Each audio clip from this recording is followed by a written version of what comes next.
എഡ്യൂക്കേഷന്റെ നിർവചനം എന്ത്? മൃഗീയതയിൽ നിന്ന് മനുഷ്യത്വത്തിലേക്ക് മനുഷ്യനെ കൂട്ടിക്കൊണ്ടുപോവുക. ഇന്ന് മനുഷ്യത്വത്തിൽ നിന്ന് മനുഷ്യനെ മൃഗീയതയിലേക്ക് കൊണ്ടുപോകുന്ന അഭ്യാസത്തിന്റെ പാഠശാലകളായി വിദ്യാഭ്യാസ ശാലകൾ പോലും അതപ്പതിക്കുമ്പോ എന്റെ പ്രിയപ്പെട്ട സഹോദരങ്ങളെ, നാം തിരിച്ചറിവ് നേടുക. ഒരു കലാലയത്തിനും ഈ സമൂഹത്തെ സംസ്കരിക്കാൻ കഴിയില്ല.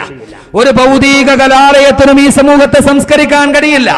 അങ്ങനെയാണെങ്കിൽ ഭൗതിക സംസ്കാരത്തിന് ഈ സമൂഹത്തിന്റെ യുവതയെ നേർതിരിക്കാൻ കഴിയുമെങ്കിൽ E=mc² എന്ന ഐൻസ്റ്റീന്റെ സിദ്ധാന്തത്തിലൂടെ ദ്രവ്യ പരിവർത്തനത്തിലൂടെ ഊർജം കിട്ടുമെന്ന് പഠിപ്പിക്കാനേ സർവകലാശാലകൾക്ക് കഴിയൂ. പക്ഷേ ആ കിട്ടുന്ന ഊർജം സ്വന്തം സഹോദരന് എതിരിൽ വിനിയോഗിക്കരുത് എന്ന് പഠിപ്പിക്കണമെങ്കിൽ മറ്റൊന്നു വേണം. സയൻസ് എന്ത് പഠിപ്പിക്കും? ഐൻസ്റ്റീന്റെ തിയറി E=mc², ദ്രവ്യ പരിവർത്തനത്തിലൂടെ ഊർജം കിട്ടും. വിദ്യാർത്ഥി പഠിക്കും. പക്ഷേ ഈ കിട്ടുന്ന ഊർജം അത് മനുഷ്യനെതിരിൽ വിനിയോഗിക്കരുത് എന്ന് പഠിക്കണമെങ്കിൽ സയൻസിന്റെ സിദ്ധാന്തം അനുസരിച്ച് സ്വന്തം ഭാര്യയിൽ ഉണ്ടാകുന്ന കുഞ്ഞും അന്യ പെണ്ണിലുണ്ടാകുന്ന കുഞ്ഞും തമ്മിൽ ശരീരശാസ്ത്രപരമായ ഒരു വ്യത്യാസവുമില്ല. പക്ഷേ ഒന്ന് ഹലാലും മറ്റൊന്ന് ഹറാമുമാണ് എന്ന് പഠിപ്പിക്കണമെങ്കിൽ കെമിസ്ട്രി പറഞ്ഞു തരുന്നത് പദാർത്ഥത്തിന്റെ രാസഘടനയെ കുറിച്ചാണ്. ആ പദാർത്ഥത്തിൽ മായം ചേർക്കൽ കുറ്റകരമാണെന്ന് പഠിപ്പിച്ചു തരണമെങ്കിൽ മറ്റൊന്നിലേക്ക് നാം കടന്നു ചെല്ലേണ്ടി വരും. ആ കടന്നു ചെല്ലേണ്ട സ്ഥാപനങ്ങളാണ്, ആ കടന്നു ചെല്ലേണ്ട വഴിത്താരയാണ് ഈ സമൂഹത്തിന്റെ സംസ്കരണത്തിന്റെ മുഖ്യ ഹേതുവായി മാറേണ്ടത്. എല്ലാവരും ചിന്തിക്കുന്നു ഈ സമൂഹത്തെ എങ്ങനെ നന്നാക്കും. ഞാൻ കൂടുതൽ അതിന്റെ വിശദാംശങ്ങളിലേക്ക് കടന്നു പോകുന്നില്ല. നാം എല്ലാവരും ചിന്തിക്കുന്നു ഈ സമൂഹത്തെ എങ്ങനെയാണ് സംസ്കരിക്കുക, വഴിതെറ്റിപ്പോകുന്ന യുവതയ്ക്ക് എന്ത് രക്ഷാമാർഗമാണ് കാണിച്ചു കൊടുക്കുക, ഈ സമൂഹത്തെ രക്ഷിക്കാൻ ഇനി എന്താണ് നമ്മുടെ മുന്നിലുള്ളത്. എല്ലാവരും കൂലങ്കഷമായി ചിന്തിക്കുന്നു, എല്ലാവരും കൂലങ്കഷമായി പരിവർത്തിപ്പിക്കുന്നു. മദ്യത്തിന്റെ അടിമകളായി പോയി ഇവരെ എങ്ങനെയാണ് മദ്യവിമുക്തരാക്കുക, പലിശയുടെ അവകാശികളായി പോയി ഇവരെ എങ്ങനെയാണ് പലിശയിൽ നിന്ന് മോചിപ്പിക്കുക, ഇവരെ എങ്ങനെയാണ് ജീവിതത്തിന്റെ ഏറ്റവും വലിയ സംസ്കാരത്തിന്റെ വക്താക്കളായി മാറ്റുക.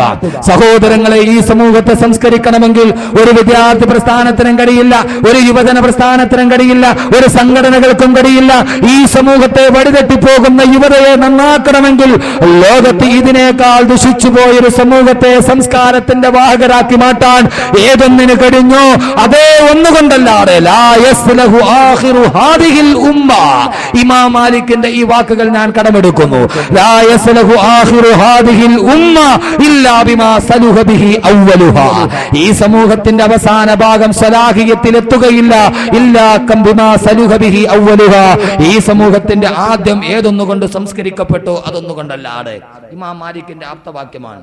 പലരും ഇത് ഹദീസാണെന്ന് തെറ്റിദ്ധരിച്ചിട്ടുണ്ടല്ല. ഇമാം മാലിക്കിന്റെ ആപ്തവാക്യമാണിത്. ലാ യസ്ലഹു ആഖിറു ഹാദിഹിൽ ഉമ്മ. ഈ ഉമ്മത്തിന്റെ അവസാന ഭാഗം നന്നാവുകയില്ല. ഈ ഉമ്മത്തിന്റെ ആദ്യ ഭാഗം ഏതൊന്നുകൊണ്ട് നന്നായോ അതൊന്നുകൊണ്ട് മാത്രമല്ലാതെ. അതേതാ? എന്റെ വിഷയത്തിലേക്ക് ഞാൻ കടക്കുകയാണ്. രക്ഷയുടെ മാർഗം. രക്ഷയുടെ മാർഗം ഈ മദ്യത്തിന്റെ അടിമകളായി പോയി സമൂഹത്തെ സംസ്കരിക്കാൻ ഏതൊന്നുകൊണ്ടാ കഴിയുക? ഏതൊന്നാണോ സംസ്കരിച്ചത്, ഇതിനേക്കാൾ വലിയ മദ്യപന്മാരെ എങ്ങനെ നന്നാക്കിയോ അതുകൊണ്ട് ഇത് നന്നാവണം, അല്ലേ? ഇന്ന് നാം ഏറ്റവും വലിയ മദ്യപന്മാരുടെ സമൂഹമാണ്. നമ്മുടെ ഉമ്മൻചാണ്ടി ഉമ്മൻചാണ്ടി സർക്കാർ സ്ഥാനമൊടിയുമ്പോ നിയമസഭയിൽ പ്രശ്നോത്തരി വന്നു. ചോദ്യത്തിന് മറുപടിയായി ഒറ്റ വർഷം കൊണ്ട് മലയാളി കുടിച്ച മദ്യത്തിന്റെ കണക്ക് പറഞ്ഞു. 3282 കോടി രൂപയുടെ മദ്യം കുടിച്ചു മലയാളി ഒറ്റ വർഷം കൊണ്ട്. ഒറ്റ വർഷം കൊണ്ട് മലയാളി കുടിച്ച മദ്യത്തിന്റെ കണക്ക് എത്രയാ? 3282 കോടി രൂപയുടെ മദ്യം. അത്ഭുതപ്പെടാനില്ല. ഈ ഓണക്കാലത്ത് ബിവറേജസിന്റെ ഫ്രണ്ടിലുള്ള തള്ള് കണ്ട എന്തോ ഒരു തള്ളാത്. ഒരു ഓണത്തിന്റെ തലേന്ന് ഒരൊറ്റ ദിവസം കൊണ്ട് എത്ര കോടി മദ്യം കേരളത്തിൽ വിറ്റിട്ടുണ്ടാവും? കണക്ക് 3282 കോടി രൂപ മലയാളി കുടിച്ച മദ്യത്തിന്റെ കണക്ക്. ഒറ്റ മലയാളിയുടെ വയറ്റിൽ പോലും വൻകുടലും ചെറുകുടലും കാണൂല. അത്രയ്ക്ക് മദ്യം അകത്താക്കി മലയാളി. ഇത്രത്തോളം മദ്യത്തിന്റെ അടിമകളായി മാറുമ്പോ വേറൊരു പ്രശ്നോത്തരി. ഈ സർക്കാർ നിലവിൽ വന്നതിന് ശേഷം എത്ര സ്ത്രീകളെ മാനഭംഗം ചെയ്യപ്പെട്ടിട്ടുണ്ട്? കൃത്യമായ കണക്ക്. കേരളത്തിൽ 5 വർഷം കൊണ്ട് 5232 മാനഭംഗ കേസുകൾ രജിസ്റ്റർ ചെയ്തിട്ടുണ്ട്. അൽഹംദുലില്ലാഹ്. 5232 മാനഭംഗ കേസുകൾ. സദാചാര തകർച്ച അനുഭവിച്ചു പോയി സമൂഹത്തെ. ഇത്രത്തോളം വലിയ മദ്യത്തിന് അടിമകളായി പോയി ഈ സമൂഹത്തെ. ഇതിനേക്കാൾ വലിയ 3282 കോടി രൂപയുടെ മദ്യം മോന്തിയ സമൂഹത്തെ സംസ്കരിക്കാൻ ഇതിനേക്കാൾ വലിയ മദ്യത്തിന്റെ അടിമകളായി പോയൊരു സമൂഹം ഉണ്ടായിരുന്നു നൂറ്റാണ്ടുകൾക്ക് മുമ്പ്. ആ സമൂഹം ഏതെന്നറിയുമോ? മദ്യം കുടിച്ച് മദ്യത്തിന്റെ പാത്രത്തിൽ ചത്തുകിടക്കുന്ന വണ്ടിനെ എടുത്ത് കയ്യിൽ പിടിച്ചിട്ട്, വണ്ട് നീ എത്ര ഭാഗ്യവതിയാണ്, വണ്ട് കള്ളു കുടിച്ചു കുടിച്ചു കുടിച്ചു മരിക്കണമെന്നുള്ളത് എന്റെ ഏറ്റവും വലിയ ആഗ്രഹമായിരുന്നു. ഇതേവരെ എനിക്കതിന് കഴിഞ്ഞിട്ടില്ല.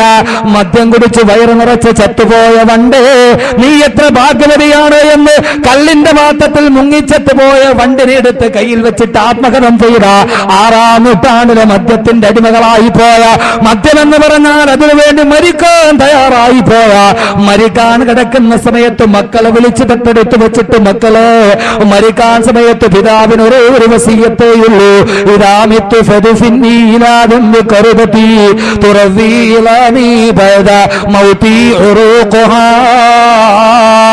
ഞാൻ മരിച്ചു കഴിഞ്ഞാൽ എന്നെ മുന്തിരിവള്ളിയുടെ ചോട്ടിലടക്കം ചെയ്യണം. അന്നത്തെ അറബികൾ കള്ളുണ്ടാക്കുന്നത് മുന്തിരിവള്ളിയിൽ നിന്നാണ്. ഞാൻ കബറിൽ കിടക്കുമ്പോ മുന്തിരിവള്ളിയുടെ മുന്തിരിച്ചെടിയുടെ വേരിൽ നിന്ന് മദ്യമുറിഞ്ചി കുടിച്ചുകൊണ്ട് ഞാൻ കബറിൽ കിടക്കട്ടെ എന്ന് വസിയ്യത്ത് ചെയ്തു പോയ, മദ്യത്തിന് വേണ്ടി മാത്രം ജീവിച്ചു പോയൊരു സമൂഹമുണ്ടല്ലോ. ഓ സമൂഹത്തെ സംസ്കരിച്ചത് ഏതെന്നാണോ? ലാ യസ്ലഹു ആഖിറു ഹാദിഹിൽ ഉമ്മ ഇല്ലാ ബിമാ സലഹ ബിഹി അവ്വലുഹാ. അതുകൊണ്ടല്ലാതെ സംസ്കാരം സാധ്യമല്ലെന്ന് ലോകത്തിന്റെ ചരിത്രം തെളിയിക്കുമ്പോ, സഹോദരങ്ങളെ, എന്റെ വിഷയത്തിലേക്ക് ഞാൻ കടക്കുകയാ. അല്ലാഹുവിന്റെ പ്രവാചകൻ നബി മുഹമ്മദ് മുസ്തഫ, അള്ളാഹുവിന്റെ പ്രവാചകൻ നബി മുഹമ്മദ് മുസ്തഫ, പ്രവാചകൻ അവസാനത്തെ ഹജ്ജിനു വേണ്ടി ഹജ്ജത്തുൽ വിദായിലെത്തുമ്പോ അറഫാത്തിന്റെ മലമുകളിൽ ലക്ഷക്കണക്കിന് സഹാബാക്കൾ അണിനിരുന്ന മനുഷ്യ മഹാസമ്മേളനത്തെ അഭിസംബോധന ചെയ്തുകൊണ്ട് അള്ളാഹുവിന്റെ പ്രവാചകൻ അഭിസംബോധന ചെയ്യുമ്പോ പ്രവാചകൻ ആ സഹാബത്തിനോട് പറയുന്നു, സഹാബത്തെ അല്ലൂമ അക്മൽതു ലക്കും ദീനക്കും വഅത്മംതു അലൈക്കും നിഅമതി വറദീതു ലക്കുമുൽ ഇസ്ലാമ ദീനാ. നിങ്ങളുടെ ദീനിനെ ഇതാ സമ്പൂർണ്ണമാക്കി തരുന്നു എന്ന് പറയുമ്പോ പൊട്ടിക്കരഞ്ഞുകൊണ്ട് അബൂബക്കർ സിദ്ദീഖ് ചോദിച്ചില്ലേ, യാ റസൂലല്ലാഹ്, ദൗത്യം പൂർത്തിയാക്കിയിട്ട് അല്ലാഹുവിന്റെ അടുക്കലേക്ക് അങ്ങ് തിരിച്ചു പോകുന്ന നബിയേ, ഇത്രയും നാളെ ഞങ്ങൾക്ക് നായകത്വം നൽകാൻ അങ്ങ് ഞങ്ങളുടെ കൂടെ ഉണ്ടായിരുന്നു. അങ്ങെല്ലാം കഴിഞ്ഞ് റബ്ബിന്റെ അടുക്കലേക്ക് തിരിച്ചു പോയാൽ ഞങ്ങളുടെ ജീവിതത്തിന്റെ വഴികാട്ടിയായി, രക്ഷയുടെ മാർഗമായി, വിജയത്തിന്റെ നിദാനമായി ഞങ്ങൾക്ക് എന്താണ് നബിയെ ബാക്കിയുള്ളത്? അങ്ങ് വിട പറഞ്ഞാൽ ഞങ്ങൾ ആരാണ് നബിയെ വഴികാട്ടുക? സത്യത്തിലേക്ക് ഞങ്ങളെ ആരാണ് നബിയെ വഴികാട്ടുക? അള്ളാഹുവിന്റെ പ്രവാചകൻ എന്റെ വിശ്വാസി സമൂഹത്തോട് പറഞ്ഞ വാക്ക്, നിങ്ങൾക്ക് രക്ഷയിലേക്ക് നടന്നു പോകണോ? നിങ്ങൾക്ക് സംസ്കാരമുള്ളവരാകണോ?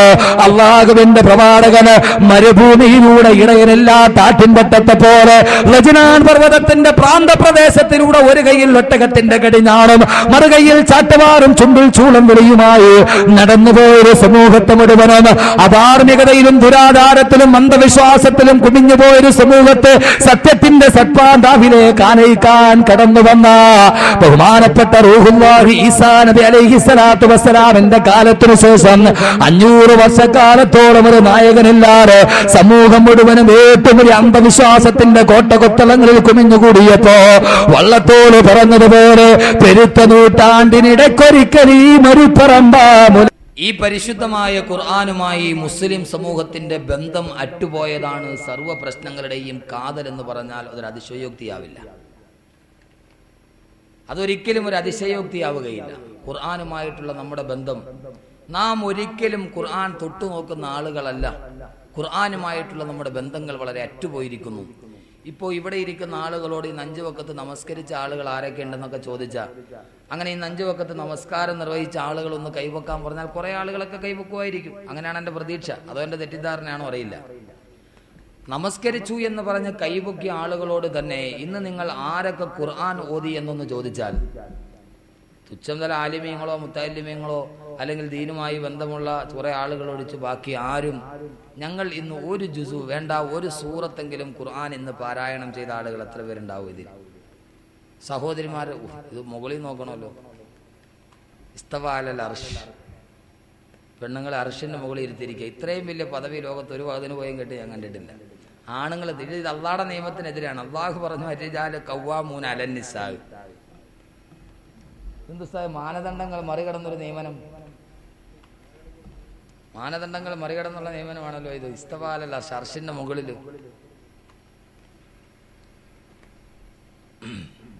ശരി, ഇരിക്കട്ടെ. അള്ളാഹു സുബ്ഹാനഹു അവർക്ക് ഇരിപ്പിടം അള്ളാഹു എപ്പോഴും ഉന്നതിയിലാക്കി കൊടുക്കുമാറാകട്ടെ. സ്ത്രീകളെ ഇരുത്തുന്നത് വലിയ വിഷയമാണ്. പണ്ട് ബസ്സിൽ തന്നെ ഒരു വലിയ വിവാദ വിഷയമായിരുന്നു സ്ത്രീകളെ ഇരുത്തൽ. ആദ്യം സ്ത്രീകളുടെ സീറ്റ് മുമ്പിലായിരുന്നു, അല്ലേ? ആദ്യം മുമ്പിലായിരുന്നു. അങ്ങനെ ഇരിക്കുമ്പോഴാണ് പാലായിക്കൊമ്പിൽ, നമ്മുടെ നാടിൻ്റെ അടുത്ത്, എൻ്റെ നാട് ഇടുക്കി ജില്ലയിലാണ്, അവിടെ ഒരു ബസ് അപകടം ഉണ്ടായി. ഫ്രണ്ടിൽ ഇരുന്ന ആളുകളെല്ലാം കത്തി നശിച്ചു. പെണ്ണുങ്ങൾ കൂടുതലും മരിച്ചുകൊണ്ട് ഇതിനെല്ലാം കൂടെ കൊണ്ടുപോയി പുറകിൽ കൊണ്ടുവരുത്തി. ഇനി ഫ്രണ്ടിൽ പെണ്ണുങ്ങൾ ഇരിക്കണ്ട, എല്ലാവരും എവിടെ ഇരുന്നാൽ മതി, സ്ത്രീകളെല്ലാം ബാക്ക് സീറ്റ് ഇരുന്നാൽ മതി. സ്ത്രീകൾ ബാക്ക് സീറ്റ് ഇരുന്നപ്പോഴോ നമ്മുടെയൊക്കെ ഈ നാട്ടിലെ റോഡല്ലേ, ഓരോ കട്ടറി ചാടുമ്പോൾ ഈ കൂഴച്ചക്കയുടെ കുരു തെറിക്കണ മാതിരി തെറിക്കാൻ തുടങ്ങി.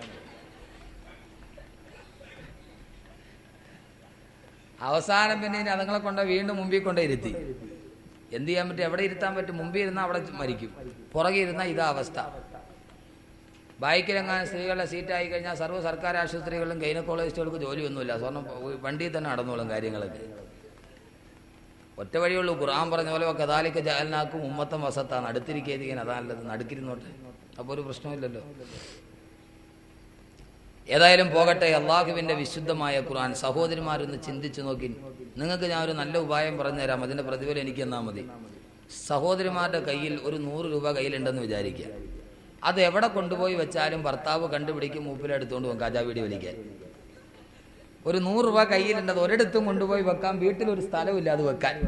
എവിടെ വെച്ചാലും ഈ പകേൻ്റെ കണ്ണെത്തും. നിങ്ങൾക്കൊരു സുരക്ഷിതമായ സ്ഥലം ഞാൻ പറഞ്ഞുതരാം, ഖുർആൻ്റെ അകത്ത് വെച്ചാൽ മതി. കാരണം മൂപ്പിലാൻ ജീവിതത്തെ തുറന്നു നോക്കും.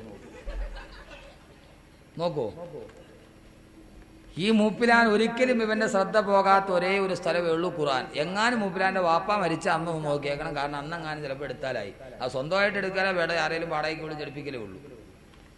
സഹോദരങ്ങളെ, ഇത്രത്തോളം ഈ ഉമ്മത്ത് ഖുർആനുമായിട്ടുള്ള ബന്ധം നഷ്ടപ്പെട്ടു പോയത് എന്തുകൊണ്ടാണ്? പക്ഷേ ലോകത്തിൽ ഏറ്റവും വലിയ വിപ്ലവത്തിന്റെ പടഹധ്വനി മുടക്കിയ, മനുഷ്യന്റെ മനസ്സുകളെ, കാട്ടാളന്റെ മനസ്സിനെ പോലും കുട്ടിയുടെ മനസ്സ് പോലെ നിർമ്മലമാക്കി മാറ്റിയ വിശുദ്ധ ഖുർആൻ, മനുഷ്യന്റെ മനസ്സുകളിലേക്ക് ഇറങ്ങിച്ചെന്ന് സംവദിച്ച ഖുർആൻ, കാട്ടറബിയെ പോലും, കരിങ്കല്ലിനെ വെല്ലുന്ന മനസ്സ് പോലുള്ള കാട്ടറബിയെ പോലും കൊച്ചുകുട്ടിയെ പോലെ പൊട്ടിക്കരയാൻ പഠിപ്പിച്ച വിശുദ്ധ ഖുർആൻ. ഈ ഖുർആൻ ലോകത്ത് സാധിച്ച വിപ്ലവം അത് ലോകത്തൊരു ഗ്രന്ഥത്തിനും സ്വായത്തമാക്കിയിട്ടില്ല. പക്ഷെ അതിനെ വെറും കടലാസ് താളുകൾ പോലെ വീടിന്റെ മൂലയിൽ കൊണ്ടുപോയി വെക്കുന്ന ഒരു വിഭാഗം സമൂഹമായി നാം മാറി എന്നത് ഏറ്റവും വലിയ ദുരവസ്ഥയായി മാറുന്നു. ഏറ്റവും വലിയ ദുരവസ്ഥയായി മാറുന്നു ഖുർആനിനോടുള്ള ഈ സമൂഹത്തിന്റെ സമീപനം. ഒരു വയസ്സായ തള്ള വന്നിട്ട് പള്ളിയിലെ ഉസ്താദിനോട് പറഞ്ഞു, ഉസ്താദെ, അടുത്ത വെള്ളിയാഴ്ച രാവിലെ വീട്ടിലൊരു മൗലൂദ് ഓതണം, ഒന്ന് വന്നേക്കണം. ഈ സമൂഹത്തിന്റെ സമീപനം പറയാ. വ്യാഴാഴ്ച രാവായി, ഉസ്താദ് അസർ കഴിഞ്ഞിട്ട് പയ്യെ പോയി പള്ളിയിലെ മുക്രി മോദീൻ ആരോ വീട്ടിൽ പോയി. അവിടെ ചെന്നപ്പോൾ ഇത്താത്ത ചോദിച്ചു, എന്താ വന്നത്? അത് നിങ്ങളല്ലേ പറഞ്ഞ കഴിഞ്ഞ ആഴ്ച വെള്ളിയാഴ്ച രാവിലെ ഒരു മൗലൂദ് ഓതണം, ഒരു മങ്കൂസ് മൗലൂദ് ഓതണം വരണമെന്ന്.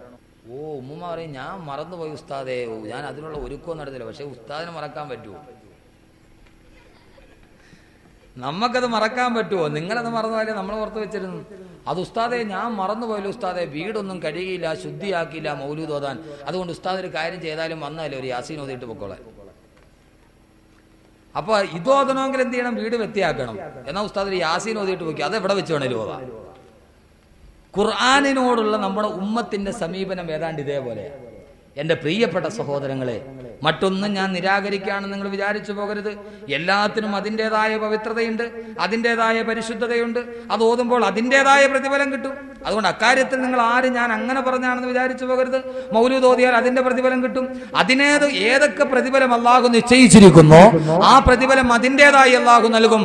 പക്ഷേ അതിനേക്കാളേറെ അള്ളാഹുവിന്റെ വിശുദ്ധമായ ഖുർആൻ അതിനെ അവഗണിക്കപ്പെടുന്ന ഒരു ഗ്രന്ഥമായി മാറ്റുമ്പോ, എന്റെ പ്രിയപ്പെട്ട സഹോദരങ്ങളെ, ലോകത്തില് ഏറ്റവും വലിയ കാരിരുമ്പിന്റെ ഉടമയെ പോലും കൊച്ചുകുട്ടിയെ പോലെ ഖുർആൻ ലോകത്ത് സാധിച്ച ഏറ്റവും വലിയ വിപ്ലവം മനുഷ്യന്റെ മനസ്സുകളിലേക്ക് അഗാധ തലങ്ങളിലേക്ക് ഇറങ്ങിച്ചെല്ലാൻ കഴിഞ്ഞു എന്നതാണ് ഖുർആന്റെ ഏറ്റവും വലിയ മുഅ്ജിസത്ത്. ഏത് കാരിരുമ്പിന്റെ ഉടമയുടെ മനസ്സിനെയും തരളിതമാക്കാൻ കഴിയുന്ന രീതിയിൽ ഖുർആൻ മനുഷ്യന്റെ മനസ്സുമായി സംവദിച്ചു. നിങ്ങൾക്കറിയുമോ, ലോകത്തിലെ 6-ാം നൂറ്റാണ്ടിലെ കാട്ടറബി, ആ കാട്ടറബികളുടെ ഏറ്റവും വലിയ തെമ്മാടിയായ നേതാവ് ഖത്താബിന്റെ മകൻ ഉമർ. അയാളുടെ പേരെങ്ങനെയാണ്? ഖത്താബിന്റെ മകൻ ഉമർ. ആ ഉമറിനെ കുറിച്ചുള്ള ലോകത്തിന്റെ ചിന്ത എന്തെന്നറിഞ്ഞാൽ, ഉമറിനെ പോലെ വലിയൊരു ഗജപോക്കിരി അന്ന് മക്കയിൽ ഉണ്ടായിരുന്നില്ല. ഉക്കാള ചന്ത എന്ന് പറയുന്ന മക്കയിലെ പ്രശസ്തമായ ചന്തയിൽ പേർഷ്യയിൽ നിന്ന് വരുന്ന മല്ലന്മാര് മുഴുവനും ആരുണ്ടടാ ഞങ്ങളോട് എതിരാനെന്ന് മക്ക ഖുറൈശികളുടെ ആണത്തത്തെ ചോദ്യം ചെയ്യുമ്പോ, ആരെങ്കിലും ഉണ്ടെങ്കിൽ, ആണത്തമുള്ള ആൺകുട്ടികൾ ആരെങ്കിലും ഉണ്ടെങ്കിൽ ഇറങ്ങി വരണടാ എന്ന് പറയുമ്പോ, സദസ്യരുടെ അടുക്കൽ നിന്ന് ഞാനുണ്ടടാ എന്ന് പറഞ്ഞു നെഞ്ചത്തട്ടഹസിച്ചു കൊണ്ട് താഴേക്ക് ചാടിയിറങ്ങുന്ന മക്കയിലെ ഏറ്റവും വലിയ വില്ലാളി വീരന്മാരുടെ നേതാവ് ഖത്താബിന്റെ മകൻ ഉമർ. സിരകളെ ലഹരി ഭരിക്കുന്ന രാത്രിയിൽ ക്യാബറെ നർത്തകികളായ അറബി പെണ്ണുങ്ങളുമായി ആ നാടുകൾ മുഴുവൻ ക്യാബറെ നൃത്തം നടത്തിയ ഗുണ്ടാസംഘത്തിന്റെ തലവൻ. ആ ഗുണ്ടാസംഘത്തിന്റെ തലവനായ ഖത്താബിന്റെ മകൻ ഉമർ ആയോധന വിദഗ്ധൻ, അതികായൻ, ലോകത്തിലെ ഏറ്റവും വലിയ സായുധത്തിന്റെ പോരാളി, ഏറ്റവും വലിയ മൊഞ്ചായ ശരീരത്തിന്റെ ഉടമ ഉമർ സർവായുധ വിഭൂഷിതനായി മക്കയിലെ തെരുവോരങ്ങളിലൂടെ നടന്നു പോകുമ്പോ ആ ഉമറിനെ കാണാൻ മക്കയിലെ പെണ്ണുങ്ങൾ മുഴുവൻ പാതയോരങ്ങളിൽ കാത്തു നിൽക്കുമായിരുന്നു എന്ന് ചരിത്രം. മക്ക രാജ്യത്തിലെ കിടുകിട വിറപ്പിച്ച ധീരശൂര പരാക്രമി. എന്തിനേറെ മക്ക രാജ്യത്തിലെ തൊട്ടിലിൽ ഇരുന്നു കൊണ്ട് താരാട്ടുപാടി ഉമ്മമാര് മക്കളെ ഉറക്കുമ്പോ ആ മക്കളെങ്ങാനും പൊട്ടിക്കരഞ്ഞാൽ ഖത്താബിന്റെ മകൻ ഉമർ വരുന്നു എന്ന് കുട്ടികളോട് പറയപ്പെട്ടാൽ, ഉമറിന്റെ പേര് കേട്ടാൽ കരയുന്ന കുട്ടികൾ പോലും കരച്ചിൽ നിർത്തുമായിരുന്നു എന്ന് ചരിത്രം രേഖപ്പെടുത്തിയ മക്കയിലെ വില്ലാളി വീരൻ, വീരശൂര പരാക്രമി ഖത്താബിന്റെ മകൻ ഉമർ. ഉമറിനെ കുറിച്ച് ഇതാണ് വിശേഷണം. ഈ ഉമറിനെ, ഖത്താബിന്റെ മകൻ ഉമറിനെ നമുക്ക് തൽക്കാലം ഉമർ റളിയല്ലാഹു തആല അൻഹുവിനെ അങ്ങനെ വിശേഷിപ്പിക്കാം. മുസ്ലിം ആകുന്നതിന് മുമ്പ് ഉമറിന്റെ ബയോഡാറ്റ ഇതാണ്. ഉമറിനെ അറിയണമെങ്കിൽ അള്ളാഹുവിന്റെ പ്രവാചകൻ നബി മുഹമ്മദ് മുസ്തഫ ഈ ഒരൊറ്റ സംഭവം മതി ഉമറിന്റെ സ്വഭാവം. ആ നാട്ടുകാർക്ക് ഉമറിനെ കുറിച്ചുള്ള അഭിപ്രായം എന്താണെന്നറിയണമെങ്കിൽ ഇത്ര അറിഞ്ഞാൽ മതി. അള്ളാഹുവിന്റെ പ്രവാചകനും സഹാബാക്കളും പലായനം ചെയ്യാൻ പോകുന്നു മദീനയിലേക്ക്. ഈ ഉമറിന്റെ തൊട്ടടുത്ത അയൽവാസിയാണ് ഉമ്മു അബ്ദുല്ലയും അവരുടെ ഭർത്താവും. ഒരു ദിവസം രാവിലെ ഉമർ മുസ്ലിമായിട്ടില്ല, കണ്ണു തിരുമ്മി എഴുന്നേറ്റ് നോക്കുമ്പോൾ തൊട്ടടുത്ത അയൽവാസി ഉള്ള ഭാണ്ഡങ്ങളെല്ലാം കെട്ടിപ്പെറുക്കി അവർ നാട് വിട്ടു പോകാൻ പോകുന്നു. ഇത് കണ്ട ഉമറിന് മുഹമ്മദിനോടുള്ള അമർഷം നുരഞ്ഞു പൊന്തി. ഈ പാവങ്ങൾ ഒല്ലെല്ലാം കെട്ടിപ്പെറുക്കി ഇതെല്ലാം വിട്ട് ഇവര് പാലായനം ചെയ്യുമ്പോൾ ഇവരെ സ്വീകരിക്കാൻ ആരാണ് ഉണ്ടാവുക? ഇവരെങ്ങനെ ജീവിക്കും? ഇതിന്റെ എല്ലാം കാരണം ആ മുഹമ്മദാണ് സല്ലല്ലാഹു അലൈഹി വസല്ലം, പുതിയ പ്രവാചകൻ. മുഹമ്മദിനോടുള്ള അമർഷം നുരഞ്ഞു പൊന്തി. ആ സമയത്ത് ഉമർ, ഖത്താബിന്റെ മകൻ ഉമർ ചോദിച്ചു ഉമ്മു അബ്ദുല്ല എന്ന സ്ത്രീയോട്, നിങ്ങൾ എവിടെ പോകുന്നു? അപ്പോൾ അവർ പറഞ്ഞു, ഈ മക്കയിൽ ജീവിക്കാൻ നിങ്ങൾ ഞങ്ങളെ അനുവദിക്കില്ലല്ലോ, ഞങ്ങൾ ഇവിടെ നിന്ന് പലായനം ചെയ്യുന്നു. ആ സമയത്ത് ഉമർ ഇത് പറഞ്ഞപ്പോൾ ഉമ്മു അബ്ദുല്ല എന്ന സ്ത്രീയോട് പറഞ്ഞു അത്രേ, ദൈവം നിങ്ങളെ അനുഗ്രഹിക്കട്ടെ. ഇത് കേട്ട ഉമ്മു അബ്ദുല്ല അന്തം വിട്ട് അന്താളിച്ചു പോയി. കാരണം ഉമർ ഇങ്ങനെ ഒരു വാക്ക് ജീവിതത്തിൽ പറഞ്ഞിട്ടില്ല. ഉമറിൽ നിന്ന് ഇങ്ങനെ ഒരു വാക്ക് പ്രതീക്ഷിക്കാനുള്ള വകയില്ല. അത്ഭുതത്തോടെ അവിടെ ഓടിച്ചെന്നു തന്റെ ഭർത്താവിന്റെ അടുക്കിലേക്ക്. എന്നിട്ട് പറഞ്ഞു, ഉമർ മുസ്ലിം ആകാൻ പോകുന്നു എന്നെനിക്ക് തോന്നുന്നു.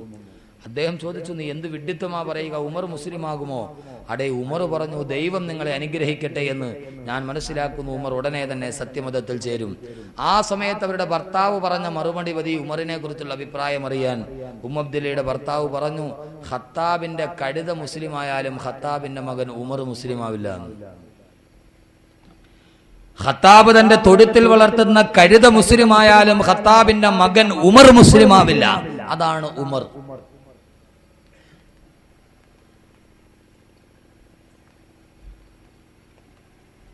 അങ്ങനെ ഒരു നല്ല വാക്ക് ആദ്യമായിട്ടാ ഉമർ പറയുക. നമ്മൾ ചിലപ്പോൾ നമ്മുടെ നാട്ടിലുള്ള ഒരുത്തിനെ കുറിച്ച് പറയും, അവനും പള്ളിയിൽ ജുമയ്ക്ക് നിസ്കരിക്കാൻ വന്നു എന്ന് പറഞ്ഞാൽ അവൻ ജീവിതത്തിൽ ഇന്നവരെ പള്ളിയിൽ കയറിയിട്ടില്ല. അത്രയ്ക്ക് വലിയ തെമ്മാടിയാ. എന്തോ ഒരു മാനസാന്തരം ഉണ്ടായി പള്ളിയിൽ കയറിയ നമ്മൾ പറയും, അവനും പള്ളിയിൽ ജുമയ്ക്ക് വന്നിട്ടുണ്ട് എന്ന് പറഞ്ഞാൽ അതിന്റെ അർത്ഥം എന്താ? അവനിൽ നിന്നത് തീരെ പ്രതീക്ഷിക്കാൻ വയ്യ. പിന്നെ അതങ്ങനെ സംഭവിച്ചു പോയി. ഇതാണ് ഖത്താബിന്റെ മകൻ ഉമർ. പാതിരാവിൽ പോലും നിശബ്ദമാക്കിക്കൊണ്ട് ക്യാബറെ നർത്തകികളുടെ കൂടെ ഉന്മാദ നൃത്തം ചവിട്ടിയിട്ട് മക്കയിലെ ഗുണ്ടാസംഘത്തിന്റെ തലവനായി വിലസിപ്പോയ ഖത്താബിന്റെ മകൻ ഉമറിന് ഉക്കാള ചന്തയിൽ പരസ്പര മത്സര ബുദ്ധിയോടെ ഗോതയിൽ വെല്ലുവിളിക്കുന്ന ഖത്താബിന്റെ മകൻ ഉമറിന് സിരകളെ ലഹരി ഭരിക്കുന്ന രാത്രിയിൽ മതോന്മത്തരായി മക്ക നഗരത്തിലൂടെ പാട്ടും പാടി നടന്ന സാമൂഹിക വിരുദ്ധരുടെ നേതാവായ ഖത്താബിന്റെ മകൻ ഉമറിനെ തന്റെ ജാഹിലിയ കാലഘട്ടത്തിൽ 3 പെൺമക്കളെ ജീവനോടെ കുഴിച്ചുകൂടിയ ഉമറിനെ അവസാനം ലോകത്തിന്റെ സത്യദീപത്തിന്റെ വാളുകാൻ സത്യദീപത്തിന്റെ കരുത്തിറക്കാൻ ഊരിപ്പിടിച്ച വാളുമായി കടന്നു ചെന്ന ഖത്താബിന്റെ മകൻ ഉമറിനെ ആ ഉമറതാ മുസ്ലിമായതപ്പോടാ തന്റെ സഹോദരിയുടെ വീട്ടിലെത്തുമ്പോ പരിശുദ്ധ ഖുർആനിന്റെ വാക്യം കേൾക്കുമ്പോ താഹാമാ അൻസൽനാ അലൈക്കൽ ഖുർആന ലിതഷ്ഖാ ഇല്ലാ തദ്കിറതൻ ലിമൻ യഖ്ശാ തൻസീലം മിമ്മൻ ഖലഖൽ അർള വസ്സമാവാതിൽ ഔലാ. ഈ ഖുർആനിന്റെ വാക്യം അങ്ങ് ഉമറിന്റെ മനസ്സിലേക്ക് കടന്നു ചെല്ലുമ്പോ ജീവനോടെ പെൺകുഞ്ഞിനെ കുഴിച്ചു മൂടിയവൻ ലോകത്തിലെ ഏറ്റവും വലിയ വീരശൂര പരാക്രമി അല്ലാഹുവിന്റെ പ്രവാചകന്റെ സദസ്സിലെത്തുന്നു. അശ്ഹദു അല്ലാ ഇലാഹ ഇല്ലല്ലാഹ് വഅശ്ഹദു അന്ന മുഹമ്മദ റസൂലുള്ളാഹ്.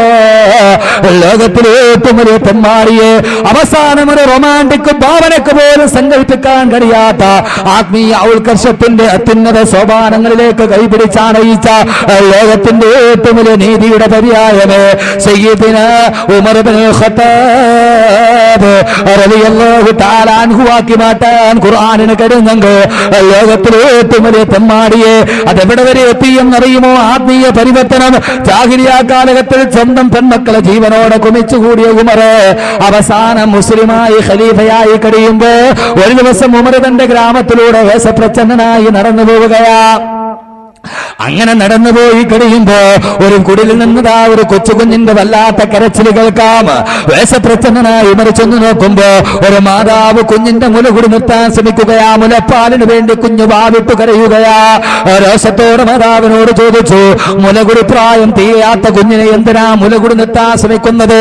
വേഷപ്രച്ഛന്നനായി ഉമറാണ് മുമ്പിലെന്ന് പെണ്ണിനറിയില്ല. ആ പെണ്ണ് പറയുന്നു, ഞങ്ങളുടെ ഖലീഫയായി ഉമർ ഒരു നിയമം പുറപ്പെടുവിച്ചിട്ടുണ്ട്. 7 കുഞ്ഞുങ്ങളുടെ മുലകുടി പ്രായം പൂർത്തിയാകുന്നുവോ മുലകുടി മാറിയ കുട്ടികൾക്ക് റേഷൻ അനുവദിക്കുന്നു എന്ന് ഉമറിന്റെ നിയമമാണ്. നാളെ എന്റെ കുട്ടിയെ മുലകുടി നിർത്തിയിട്ട് കൊണ്ടുപോയാൽ അവന്റെ വിഹിതം കൂടി റേഷൻ കിട്ടും. അതിനുവേണ്ടി ബലമായിട്ട് ഞാൻ മുലകുടി നിർത്താൻ ശ്രമിക്കുന്നു. പക്ഷേ കുഞ്ഞ് കരയുകയാണെന്ന് ആ മാതാവ് പറയുമ്പോ അത് കേട്ട ഉമറതാ വിയർപ്പിൽ കുളിച്ചു പോയി ശരീരം വല്ലാതെ വിറക്കുകയാ. വിറക്കുന്ന കാലടികളോട് രസിക്കുന്ന നെഞ്ചകത്തോട് വിതുമ്പുന്ന ചുണ്ടുകളോട് ഉമർ വന്ന് മദീനത്തെ പള്ളിയില് പാതിരാവിലെ അല്ലാഹുവിന്റെ മുന്നിൽ സുജൂദിൽ കിടന്ന് പൊട്ടിക്കരയുകയാ. രാവിലെ സുബഹി നമസ്കാരത്തിന് സഹാബാക്കളെത്തുമ്പോ ഇമാമത്ത് നിന്ന് ഉമറിന് ഖുർആൻ ഓതാൻ പോലും കഴിയില്ല. വാവിട്ട് നിലവിളിച്ച് ഉമർ ഇബ്നുൽ ഖത്താബ് സമനാം വീട്ടിൽ കഴിഞ്ഞപ്പോ സഹാബാക്കൾ ചോദിക്കുന്നു, എന്തിനാണ് ഉമർ ഇത്രത്തോളം ഭയന്ന് കരയുന്നതെന്ന് ചോദിക്കുമ്പോ അവിടെ നിന്നുകൊണ്ട് ഉമർ പറയുന്നതെന്താ? പടച്ചറബേ അല്ലാഹുവേ, ഇന്നലെ പാതിരാത്രിയിൽ ഈ ഉമറിന്റെ വികലമായൊരു ഭരണ പരിഷ്കാരം കാരണത്താൽ ഒരു പാവപ്പെട്ട പിഞ്ചു പൈതലിന്റെ കണ്ണുനീര് ഈ ഭൂമിയിൽ വീണു റബ്ബേ. അതിന്റെ പേരിൽ അല്ലാഹുവേ, നാളെ നീ എന്നെ പരലോകത്ത് ശിക്ഷിക്കുമോ എന്നോർത്തിട്ട് ഞാൻ ഭയന്നു പോകുന്നു എന്ന് പറഞ്ഞ് ജീവനോടെ 3 പെൺകുഞ്ഞുങ്ങളെ കുമിഞ്ഞു കുഴിച്ചു മൂടിയ ഉമർ ഒരു പിഞ്ചു കുഞ്ഞിന്റെ കണ്ണുനീര് വീണതിന്റെ പേരിൽ ഒരു രാത്രി മുഴുവനും കരയുന്ന സയ്യിദിനാ ഉമർ ഇബ്നുൽ ഖത്താബ് റളിയല്ലാഹു തആല അൻഹു ആക്കി മാറ്റിയെങ്കിൽ അത് ഖുർആൻ സാധിച്ച ഏറ്റവും വലിയ പരിവർത്തനത്തിന്റെ വിപ്ലവമല്ലേ? ലോകത്തിലെ ഏറ്റവും വലിയ തെമ്മാടിയെപ്പോലെ ലോകത്തിന്റെ ആത്മീയ ഉത്കർഷത്തിന്റെ അത്യുന്നത സോപാനങ്ങളിലേക്ക് കടന്നു വന്ന ലോക ചരിത്രത്തിലെ യുഗപ്രഭാവനായ ഖലീഫയാക്കി മാറ്റിയ പരിശുദ്ധ ഖുർആന്റെ പരിവർത്തനമില്ലേ? ലോകത്തിലെ ഏറ്റവും വലിയ മദ്യപാനിയെ, ചൂതാട്ടക്കാരനെ, തെമ്മാടികളുടെ നേതാവിനെ മാറ്റുമ്പോ എന്റെ പ്രിയപ്പെട്ട മുസ്ലിം ചെറുപ്പക്കാരാ, ഈ ജീവിതത്തിന്റെ ജീർണതകളുടെ അഴുക്കുചാലുകൾ കടന്നുപോയ ഈ ജീവിതത്തിന്റെ ഏറ്റവും വലിയ ദുരാധാരത്തിന്റെ വക്താക്കളായി പോയ മുസ്ലിം ചെറുപ്പക്കാരാ, ഒരു തിരിച്ചുവരവിന് നീ സാധ്യമാകൂ. ഒരു തിരിച്ചുവരവിന് തയ്യാറെടുക്ക്. ഉമറിനെ മാനസിക പരിവർത്തനത്തിൽ കൊണ്ടുപോയ ഖുർആൻ നിന്റെ മനസ്സിലേക്ക് ഇറങ്ങി ചെല്ലട്ടെ. ആ ഖുർആൻ നിന്റെ ജീവിതത്തിന്റെ ഏറ്റവും വലിയ പ്രേരക ചാലക ശക്തിയായി മാറട്ടെ. ആ ഖുർആനുമായിട്ടൊരു ബന്ധം പുലർത്തട്ടെ. അതിനാൻ സ്വാമിയുടെ ഏറ്റവും പുതിയ മ്യൂസിക് ആൽബത്തെ കുറിച്ച് വാചാലമായി സംസാരിക്കുന്ന ആ വാദാൻ സ്വാമിയുടെ ഏറ്റവും വലിയ പോപ്പി മ്യൂസിക് മ്യൂസിക്കത്തിന്റെ പാട്ടുകൾ കാണാതെ പഠിച്ചു പോകുന്ന AR റഹ്മാനിന്റെയും എന്ന് വേണ്ട ജാസി ഗിഫ്റ്റിന്റെയും സംഗീത മ്യൂസിക് ആൽബത്തെ കുറിച്ച് വാദാരമായി സംസാരിക്കുന്ന മുസ്ലിം ചെറുപ്പക്കാരാ, ഉഷാ ഉതുപ്പ് ചെന്നൈ നഗരത്തിൽ വന്ന് പോപ്പി മ്യൂസിക് പാടുമ്പോ ആ ഉഷാ ഉതുപ്പിന്റെ മ്യൂസിക്കിൽ മുഴുവൻ ലഹരി ബാധിച്ചുട്ടുടുതുടി വലിച്ചെറിഞ്ഞു പോയ മുസ്ലിം ചെറുപ്പക്കാരാ, അള്ളാന്റെ ഖുർആനിനെ നെഞ്ചോട് ചേർക്ക്. ആ ഖുർആൻ നിന്റെ ജീവിതത്തിന്റെ അലങ്കാരമാകട്ടെ. ഖുർആന മാമാ തേരി ഭി, ഖുർആന മാമാ തേരി ഭി, യെ ലുബി ലുബി തെരാ നാം ഭി, യെ ആസ്മാൻ തുമാരാ സാമി, യെ ലുബി ലുബി തെരാ നാം ഭി, ഖുർആന മാമാ തേരി ഭി, യെ ലുബി ലുബി തെരാ नाम भी, ये आसमान तुम्हारा सामी, ये लुबी लुबी तेरा नाम भी, ഖുർആന മാമാ തേരി ഭി. നിന്റെ ശിരോവസ്ത്രം ഖുർആനാകട്ടെ, നിന്റെ തലപ്പാവ് ഖുർആനാകട്ടെ, നിന്റെ ജീവിതത്തിന്റെ സർവ്വ അലങ്കാരവും ഖുർആനാകട്ടെ. ലോകത്ത് പരിവർത്തനത്തിന്റെ പടപ്പുറപ്പാട് പാടിയ പ്രപഞ്ചത്തിന്റെ ആമുഖ പുസ്തകം വിശുദ്ധ ഖുർആൻ. ആ ഖുർആൻ മനുഷ്യന്റെ മനസ്സിലേക്ക് ഇറങ്ങിച്ചെന്നു. ലോകത്തിലെ ഏറ്റവും വലിയ തെമ്മാടിയെപ്പോലും ആർദ്രതയുള്ള ഹൃദയത്തിന്റെ ഉടമയാക്കി മാറ്റാൻ ഈ ഖുർആനിന് കഴിഞ്ഞുവെങ്കിൽ എന്റെ പ്രിയപ്പെട്ട സഹോദരങ്ങളെ, നമ്മെ എന്തേ ഖുർആൻ സ്വാധീനിക്കുന്നില്ല? എന്തുകൊണ്ട് ഖുർആൻ നമ്മെ സ്വാധീനിക്കുന്നില്ല? ഖുർആൻ നമ്മുടെ മനസ്സുകളിലേക്ക് ഇറങ്ങിച്ചെല്ലുന്നില്ല. ഖുർആനുമായി ബന്ധം പുലർത്താൻ നമുക്ക് കഴിയുന്നില്ല. അപ്പോൾ നമ്മുടെ ജീവിതത്തിൽ ഏറ്റവും വലിയ അപാകതകൾ സംഭവിച്ചു എന്ന് നാം നമ്മെക്കുറിച്ച് വിലയിരുത്തുക. ലോകത്തിലെ വിശുദ്ധമായ ഖുർആൻ സാധിപ്പിച്ച ഏറ്റവും വലിയ വിപ്ലവം അതായിരുന്നു. എന്തിനേറെ, ഉമർ ബിൻ അൽ ഖത്താബ് റളിയല്ലാഹു തആല അൻഹു, ജാഹിലിയ കാലഘട്ടത്തിലെ ഉമറിനെ കുറിച്ച് ചിന്തിച്ചാൽ ഒരർത്ഥത്തിൽ പറഞ്ഞാൽ സഹാബാക്കളുടെ കൂട്ടത്തിൽ ഏറ്റവും കൂടുതൽ ചർച്ചകൾക്ക് വിധേയനാക്കപ്പെട്ട ഒരു മഹാവ്യക്തിത്വത്തിന്റെ ഉടമയാണ് ഉമർ ബിൻ ഖത്താബ്. അബൂബക്കർ റളിയല്ലാഹു തആല അൻഹു ആണ് സഹാബാക്കളുടെ കാര്യത്തിൽ ഏറ്റവും കൂടുതൽ പോരിശയുള്ളയാൾ. പക്ഷേ അബൂബക്കർ റളിയല്ലാഹു തആല അൻഹുവിന്റെ വ്യക്തിത്വം ആ രീതിയിൽ പരിഗണിക്കുമ്പോൾ അദ്ദേഹം സൗമ്യ പ്രകൃതക്കാരനാണ്, ശാന്ത സൗമ്യശീലനാണ്. പക്ഷേ ഉമർ അതല്ല. ചില സമയത്ത് ഉമർ റളിയല്ലാഹു തആല അൻഹുവിനെ കുറിച്ച് ചർച്ച ചെയ്യുമ്പോൾ ആ വ്യക്തിത്വം എന്തെന്ന് തിരിച്ചറിയാൻ പോലും നമുക്ക് കഴിയില്ല. കാരണം ലോകത്തിലെ ഏറ്റവും വലിയ തെമ്മാടി, അതിനേക്കാൾ വലിയ തെമ്മാടി മക്കയിലുണ്ടോ എന്ന് സംശയമാണ്. ആ തെമ്മാടി മുസ്ലിമായി ഖുർആൻ കയ്യിലെടുത്ത് കഴിഞ്ഞപ്പോൾ അവസാനം ഉമർ ആരായി മാറിയെന്നറിയുമോ? ജീവിതത്തിന്റെ ഏറ്റവും വലിയ ലാളിത്യത്തിന്റെ ശക്തിയായി. ഇൻഷാ അല്ലാഹ് നമുക്ക് ഉമറിനെ കേന്ദ്ര കഥാപാത്രമാക്കാം. അള്ളാഹു തൗഫീഖ് നൽകട്ടെ. ആ ഉമർ ബിൻ ഖത്താബിന്റെ കൂടെ സ്വർഗത്തിലെത്താൻ അള്ളാഹു തൗഫീഖ് നൽകി അനുഗ്രഹിക്കുമാറാകട്ടെ. ഒരല്പനേരം സംസാരിച്ച് നമുക്ക് പിരിയാം. സാഹചര്യം പ്രതികൂലമാണ്, വളരെ ഇരുട്ടാണ്, ആളുകൾക്ക് എല്ലാവർക്കും തിരിച്ചെത്തണം. മാത്രമല്ല മുകളിൽ സഹോദരിമാരൊക്കെ ചൂടെടുത്ത് വല്ലാതെ തിങ്ങി നിറഞ്ഞിരിക്കുന്നു. പെട്ടെന്ന് നമുക്ക് പിരിയാം. അതുകൊണ്ട് നമുക്ക് ഒരു അല്പനേരത്തേക്ക്, ഒരു 10 മിനിറ്റത്തേക്ക് നമുക്ക് ഉമറിനെ കേന്ദ്ര കഥാപാത്രമാക്കി ഖുർആനുമായിട്ട് ചർച്ച ചെയ്യാം. ഖുർആനിന്റെ ബാക്കി പാഠങ്ങൾ നമുക്ക് നാളെ ചർച്ച ചെയ്യാം. അള്ളാഹു തൗഫീഖ് നൽകി അനുഗ്രഹിക്കുമാറാകട്ടെ.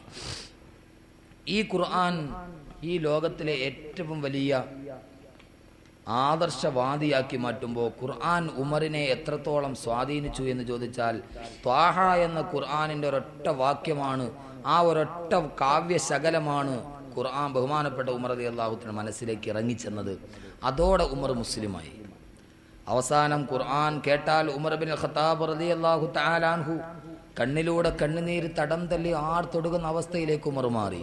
ഖുർആനെ ഏറ്റവും കൂടുതൽ സ്നേഹിച്ച ഇന്നല്ലാഹ ജഅലൽ ഹഖ്ഖ അലാ ലിസാനി ഉമറ വഖൽബിഹി, അല്ലാഹുവിന്റെ പ്രവാചകൻ തിരുദൂതർ തന്റെ പൊൻചമ്പകപ്പൂ തേനിതൾ അതരങ്ങൾ കൊണ്ട് മൊഴിഞ്ഞു. അല്ലാഹു സത്യത്തെ ഉമറിന്റെ നാവിൽ മുദ്രണം ചെയ്തിരിക്കുന്നു. ഖുർആനിൽ ഏതാണ്ട് 33ഓളം ഭാവങ്ങളിൽ ബഹുമാനപ്പെട്ട ഉമർ റളിയല്ലാഹു തആല അൻഹുവിനെ സ്മരിച്ചുകൊണ്ട് ഉമറിന്റെ ആഗ്രഹമനുസരിച്ച് അല്ലാഹു ഖുർആനിന്റെ ആയത്തുകൾ പോലും അവതീർണമാക്കി.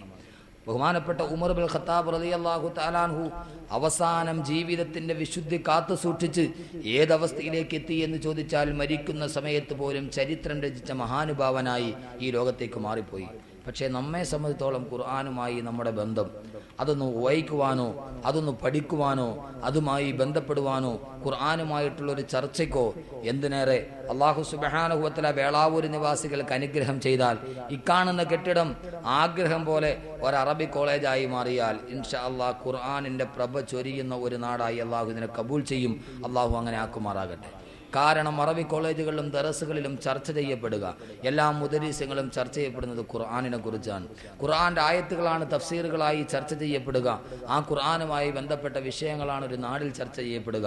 അള്ളാഹുവിന്റെ പ്രവാചകൻ പറയുന്നു, ഒരു നാട്ടിൽ ഖുർആനുമായിട്ടുള്ള ചർച്ചകളിൽ ഒരു നാട് മുഴുകിക്കളഞ്ഞാൽ ആ നാട്ടിൽ അള്ളാഹു സുബ്ഹാനഹു വ തആല ആപത്തുകളെ തൊട്ട് കാക്കുമെന്ന് ഹബീബായ നബി മുഹമ്മദ് മുസ്തഫ സല്ലല്ലാഹു അലൈഹി വസല്ലം.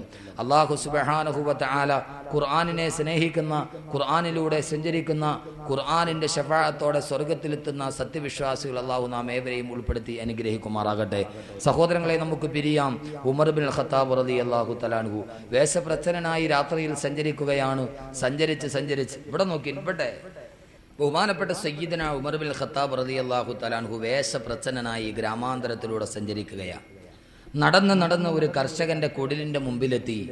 ബഹുമാനപ്പെട്ട ഉമർ റളിയല്ലാഹു തആല ആ കുടിലിന്റെ മുന്നിലെത്തുമ്പോൾ ആ കർഷകൻ ഖുർആൻ പാരായണം ചെയ്യുകയാണ്.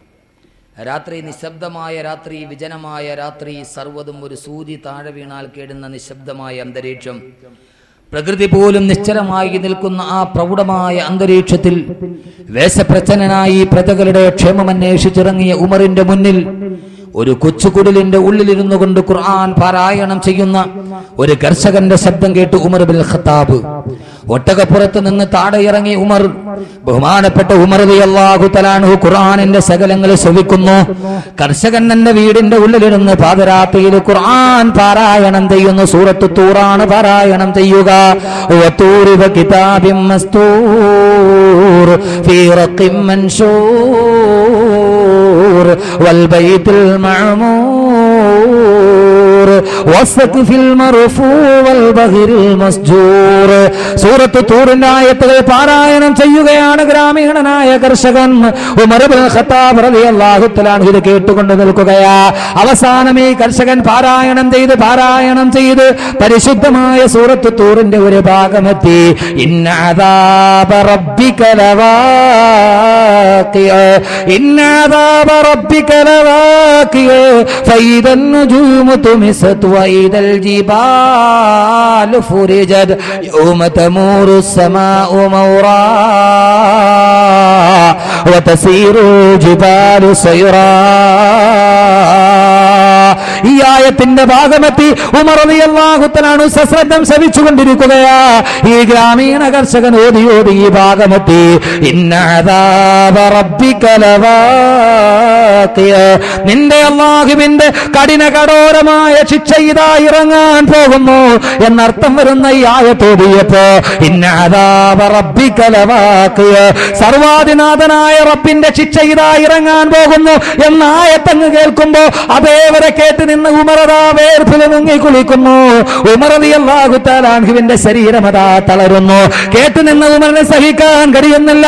ശരീരം മുഴുവനും തളർന്നു, നാഡീവ്യൂഹങ്ങൾ മുഴുവനും അസ്തമിച്ചു, ശരീരം മുഴുവനും തളർന്നവശനായി ഉമർ റളിയല്ലാഹു തആല അൻഹു അല്ലാഹുവിന്റെ ശിക്ഷ വരാൻ പോകുന്നു എന്ന ആയത്ത് കേട്ട ഉമർ വേച്ച് താഴോട്ട് വീഴാൻ പോകുന്നു. വേച്ച് ഉമർ തന്റെ ഒട്ടകപ്പുറത്തേക്ക് കടന്നു പിടിച്ചു. വീണു പോകാതിരിക്കാൻ ആ ഒട്ടകത്തിന്റെ ശരീരത്തിലേക്ക് ചാഞ്ഞു നിന്ന് പോയി ഉമർ ബിൻ ഖത്താബ്. ആ ഒട്ടകപ്പുറത്ത് ചാഞ്ഞു നിന്ന് ഉമർ റളിയല്ലാഹു തആല അൻഹു പാതിരാവിലെ നിശബ്ദമായി വിതുമ്പിക്കരയാൻ തുടങ്ങി. ഇന്ന അദാബ റബ്ബിക ലവാഖിഅ, അല്ലാഹുവിന്റെ ശിക്ഷ ഇറങ്ങാൻ പോകുന്നു എന്ന് കേട്ട ഉമർ പാതിരാവിന്റെ നിശബ്ദതയിൽ രാജ്യത്തിന്റെ പരമാധികാരിയായ ഖലീഫ ഒട്ടകത്തേക്ക് ചാരിയിരുന്ന് വേങ്ങി കൊച്ചുകുട്ടിയെ പോലെ വിതുമ്പി കരയുമ്പോ ഒരു വിധത്തിൽ ഉമർ റളിയല്ലാഹു തആല അൻഹു ഒട്ടകപ്പുറത്ത് കയറി. പക്ഷേ കൈ ചലിക്കുന്നില്ല, കാല് ചലിക്കുന്നില്ല, സർവ്വനാഡീ വ്യൂഹങ്ങളും തളർന്നു പോയതുപോലെ ഒട്ടകപ്പുറത്ത് കമന്ന് കിടന്നു പോയി ഉമർ പൊട്ടിക്കരയുന്നു. ഒട്ടകം ഉമറിനെയും കൊണ്ട് കൊട്ടാരമുറ്റത്തെത്തി, തന്റെ വീടിന്റെ മുറ്റത്തെത്തി. എന്റെ പ്രിയപ്പെട്ട സഹോദരങ്ങളെ, ആ ഒരേ ഒരു ആയത്ത്, ഒരേ ഒരു സൂക്തം, ഇന്ന അദാബ റബ്ബിക ലവാഖിഅ, അല്ലാഹുവിന്റെ ശിക്ഷ വരാൻ പോകുന്നു എന്നൊരൊറ്റ സൂക്തം കേട്ട ഉമർ റളിയല്ലാഹു തആല അൻഹു വീട്ടിലെത്തി ഉമറിനെ ഭാര്യ താങ്ങി പിടിച്ച് കിടത്തി. കിടത്തി പുതപ്പിട്ട് മൂടി ഉമറിന്റെ മുകളിലേക്ക്. സഹോദരങ്ങളെ, ആ കിടന്ന കിടപ്പാണ് ഉമർ ഇബ്നുൽ ഖത്താബ്. 3 മാസത്തേക്ക് പനി പിടിച്ചിട്ട് ഉമർ എഴുന്നേറ്റിട്ടില്ല. അതാ കിടന്ന ഉമർ 3 മാസം പനി പിടിച്ച് കിടന്ന് വിറച്ചു പോയി ഉമർ. എല്ലാവരും ചോദിച്ചു, ഉമറെ എന്ത് പറ്റിപ്പോയി, ഉമറിന് എന്ത് പറ്റി എന്ന് ആർക്കും അറിയില്ല. ഒരേ ഒരു ആയത്ത് കേട്ട ഉമർ 3 മാസക്കാലം പനി കിടച്ച് കിടന്ന് വിറച്ചു പോയെങ്കിൽ ഇതിനു മുമ്പ് ഉമർ ഈ ആയത്ത് കേട്ടിട്ടുണ്ട്. അല്ലാഹുവിന്റെ പ്രവാചകൻ ഈ ആയത്ത് പാരായണം ചെയ്യുന്നത് ഇതിനു മുമ്പ് ഉമർ കേട്ടിട്ടുണ്ട്. പ്രവാചകൻ പലപ്പോഴും മഗ്രിബ് നമസ്കാരത്തിൽ പതിവായി ആയത്ത് പാരായണം ചെയ്യാറുണ്ട്. പക്ഷേ പാതിരാവിന്റെ നിശബ്ദതയിൽ ഏകനായി ഉമർ ഇത് കേട്ട് കഴിഞ്ഞപ്പോ, മനസ്സിലേക്ക് ഇറങ്ങിക്കഴിഞ്ഞപ്പോ 3 മാസത്തോളം പനി പിടിച്ച് പേടിച്ച് വിറച്ചു ഉമർ ഇബ്നുൽ ഖത്താബ് കടിഞ്ഞു പോയെങ്കിൽ ലോകത്തിലെ ഏറ്റവും വലിയ തെമ്മാടിക്ക് വന്ന പരിവർത്തനം എവിടെ? ഒരായത്ത് കേട്ടിട്ട് 3 മാസത്തോളം കിടന്ന കിടപ്പിൽ നിന്ന് എഴുന്നേറ്റ് കിടന്നു പോയ ഉമർ അവസാനം മരിക്കാൻ കിടക്കുന്നു ഉമർ ഇബ്നുൽ ഖത്താബ് റളിയല്ലാഹു തആല അൻഹു. അല്ലാഹു നമ്മുടെ മരണം നല്ല മരണമാക്കി പെരുമാറാകട്ടെ. അല്ലാഹു നമ്മുടെ മരണം നല്ല മരണമായി അല്ലാഹു കബൂൽ ചെയ്ത് അനുഗ്രഹിക്കുമാറാകട്ടെ. ഈ ഉമർ ഇബ്നുൽ ഖത്താബ് റളിയല്ലാഹു തആല അൻഹു സുബ്ഹി നമസ്കാരത്തിന് വേണ്ടി പള്ളിയിലേക്ക് വരുമ്പോ അബൂ ഹുറൈറയുടെ കുത്തേറ്റ് ഉമർ കുടൽമാലകൾ താഴേക്ക് വീണ് കിടക്കുകയാ. ബോധരഹിതനായി ഇടക്ക് ബോധം വരും, നഷ്ടപ്പെട്ടു പോകും. ആ സമയത്തെല്ലാം ഉമർ ചോദിക്കുന്നത് എന്താ? ഉമർ ഇമാമായിട്ട് നമസ്കരിക്കുമ്പോഴാണ് കുത്തേൽക്കുന്നത്, ഞാൻ തുടങ്ങിയ നമസ്കാരം പൂർത്തീകരിച്ചു. കുടൽമാലകൾ താഴോട്ട് വീണ് കിടക്കുമ്പോഴും ഉമർ ഇബ്നുൽ ഖത്താബ് ചോദിക്കുന്നത്, നമസ്കാരം നിർവഹിച്ചോ, നമസ്കാരം പൂർത്തീകരിച്ചോ? അവസാനം മകനായ അബ്ദുല്ലാഹ് ഇബ്നു ഉമർ റളിയല്ലാഹു തആല അൻഹുവിന്റെ മടിയിൽ തല വെച്ച് കിടക്കുകയാ സയ്യിദുന ഉമർ ഇബ്നുൽ ഖത്താബ് റളിയല്ലാഹു തആല അൻഹു. കുടൽമാലകൾ മുഴുവനും ആ ഭൂമിയിലേക്ക് വീണ് കിടക്കുന്നു. കുടൽമാലകൾ മണൽത്തരികളുടെ മുകളിലൂടെ വലിച്ചടക്കപ്പെടുന്നു. രക്തത്തിൽ കുളിച്ച് കിടക്കുന്നു ഉമർ. തല കിടക്കുന്നത് തന്റെ മകനായ അബ്ദുല്ലാഹ് ഇബ്നു ഉമറിന്റെ മടിയിലാണ്. ബഹുമാനപ്പെട്ട ഉമർ റളിയല്ലാഹു തആല അൻഹുവിന് ബോധം വീണു. ആ സമയത്ത് ബഹുമാനപ്പെട്ട ഉമർ ഖത്താബ് പൊന്നുമോനോട് പറയുന്നു, പൊന്നുമോനെ ഇബ്നു ഉമറേ, ഈ ഉമറിന്റെ തലയെടുത്ത് നിന്റെ മടിയിൽ നിന്നും മണ്ണിലേക്ക് വെക്കുമോനെ. ഈ ഉമർ ഒരു നിസ്സാരനായി മണ്ണിൽ കിടന്ന് ഈ ഉമർ മരിച്ചു പോകട്ടെ. നിന്റെ മടിയിൽ നിന്ന് നിന്റെ തലയെടുത്ത് ഈ മണ്ണിനോട് ചേർത്ത് വെക്ക്. ഉമർ മണ്ണിൽ കിടന്ന് നിസ്സാരനായിട്ട് മരിച്ചു പോകട്ടെ എന്ന് വിലപിച്ചുകൊണ്ട് ബഹുമാനപ്പെട്ട ഉമർ തന്റെ ശിരസ്സെടുത്ത് മണ്ണിൽ വെച്ചു. കുടൽമാലകൾ താഴെ നീന്തി കുളിക്കുന്നു, രക്തത്തിൽ കുളിച്ചു കിടക്കുന്നു. ഉമർ റളിയല്ലാഹു തആല അൻഹുവിന്റെ തലയെടുത്ത് മടിയിലെ നിന്നെടുത്ത് വെള്ളത്തെ ആ മണ്ണിലേക്ക് ചേർത്ത് വെക്കുമ്പോ ഉമർ റളിയല്ലാഹു തആല അൻഹു പറയുന്നു, മോനെ ഇബ്നു ഉമറേ, ഉപ്പാന്റെ മയ്യത്ത് കുളിപ്പിക്കുമ്പോ ആ കുളിപ്പിക്കുന്ന ജലത്തിൽ നീ കർപ്പൂരം ചേർക്കരുത്, വെറും പച്ചവെള്ളം കൊണ്ട് എന്നെ കുളിപ്പിക്ക്. നിസ്സാരനിൽ നിസ്സാരനായി ഉമർ ഈ ലോകത്ത് നിന്ന് വിട പറഞ്ഞു പോകട്ടെ. ഉമർ ഇബ്നുൽ ഖത്താബിന്റെ കണ്ണുകൾ തൂങ്ങിയടയുന്നു, മിഴികൾ കൂമ്പിയടയാൻ പോകുന്നു, കുടൽമാലകൾ ഈ ശരീരത്തിൽ നിന്ന് വേർപെടാൻ പോകുന്നു. മരണത്തെ മുഖാമുഖം കാണുന്ന ഉമർ. ഒരു കാലത്ത് ലോകത്തെ കിടുകിടാ വിറപ്പിച്ച ഉമർ. ആ ഉമർ അതാ മണൽത്തരികൾക്കിടയിൽ കിടക്കുന്ന ഒരു കൊച്ചു പുല്ലിന്റെ പുൽക്കൊടി എടുത്ത് കയ്യിൽ വെക്കുന്നു. മരിക്കാൻ പോകുന്ന ഉമർ, ഷഹാദത്ത് കലിമ പറയാൻ ചുണ്ടുകൾ ചലിപ്പിക്കുന്ന ഉമർ താഴെ കിടക്കുന്ന ഒരു പുൽക്കൊടി എടുത്ത് കയ്യിലേക്ക് വെച്ചിട്ട് വിരമിക്കുന്നു. റബ്ബേ യാ ലൈതനീ ലം തലിദിനി ഉമ്മീ. അല്ലാഹുവേ, എന്നെ എന്റെ ഉമ്മ പ്രസവിച്ചില്ലായിരുന്നെങ്കിൽ എത്രയോ നന്നായിരുന്നു റബ്ബേ. ഒരു പുൽക്കൊടി എടുത്ത് കയ്യിൽ വെച്ചിട്ട് അല്ലാഹുവേ യാ ലൈതനീ കുന്തു മിസ്ല ഹാദാ. റബ്ബേ, ഞാനൊരു പുൽക്കൊടിയായിട്ട് ജനിച്ചെങ്കിൽ എത്രയോ നന്നായിരുന്നു റബ്ബേ. നാളെ നിന്റെ മഹിശറയിൽ കണക്കെനിക്ക് ബാധകമല്ല. നിന്റെ മുമ്പിൽ എനിക്ക് സമാധാനം ബോധിപ്പിക്കണ്ട. അല്ലാഹുവേ, മരിക്കുന്ന സമയത്ത്, ലോകത്ത് നിന്ന് വിട പറയുന്ന സമയത്ത് ഒരു പുൽക്കൊടി എടുത്ത് കയ്യിലേക്ക് വെച്ചിട്ട് ഉമർ വിലപിച്ചതെന്താ?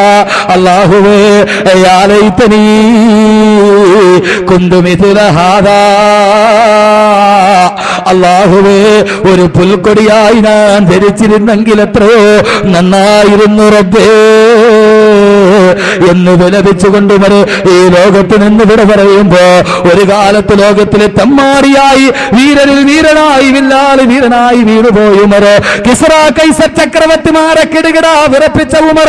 മുഖൗക്കിസിന്റെ പേടി സ്വപ്നമായി ഉമർ. കിസ്റ ഭരിക്കും കൈസറും ഞെട്ടുന്നതാ, മിസ്റിൽ മുഖൗക്കിസ് കേട്ടുടൻ വിറയ്ക്കുന്നതാ. കിസ്റ കൈസറിന്റെ കോട്ടകൊത്തളങ്ങളെ കിടുകിടാ വിറപ്പിച്ച മിസ്രിലെ മുക്കൗക്കിസെന്നും സ്വപ്നം കണ്ടാല് പേടിച്ചു വിറപ്പിച്ചു പോകുന്ന വീരരിൽ വീരനെ വില്ലാളി വീരന് വീരസൂര പരാക്രമി സയ്യിദിനാ ഉമറുൽ ഫാറൂഖ് ഈ ഖുർആനുമായിട്ടങ്ങ് ബന്ധപ്പെട്ടപ്പോ മരിക്കുന്ന സമയത്തൊരു പുൽക്കൊടിയായിരുന്നെങ്കിലെന്ന് വിലപിച്ചു മരിച്ചു പോയെന്ന് തെറ്റുകൾ ചെയ്തു കൂട്ടി എന്റെ സമൂഹത്തോട് എന്നെ ശ്രമിക്കുന്ന സമൂഹത്തോട് മറ്റൊരു ഉമറാകാൻ നിങ്ങളോട് ഞാൻ ഉപദേശിച്ചുകൊണ്ട് എന്റെ ശബ്സിനോടും ഞാൻ പറഞ്ഞുകൊണ്ട് അള്ളാഹുവിന്റെ ഖുർആൻ പരിവർത്തനത്തിന്റെ പടപ്പുറപ്പാട് പാടി ലോകത്തിലെ ഏറ്റവും ഉദാത്തനായ മാതൃകയായി ചൂണ്ടിക്കാണിച്ച ഉമറിന്റെ വഴിയെ നടന്നതല്ല ഉമറിന്റെ കൈ പിടിച്ച് സ്വർഗത്തിലേക്ക് എത്താൻ അള്ളാഹു നമുക്ക് തൗഫീഖ് ചെയ്ത് അനുഗ്രഹിക്കുമാറാകട്ടെ.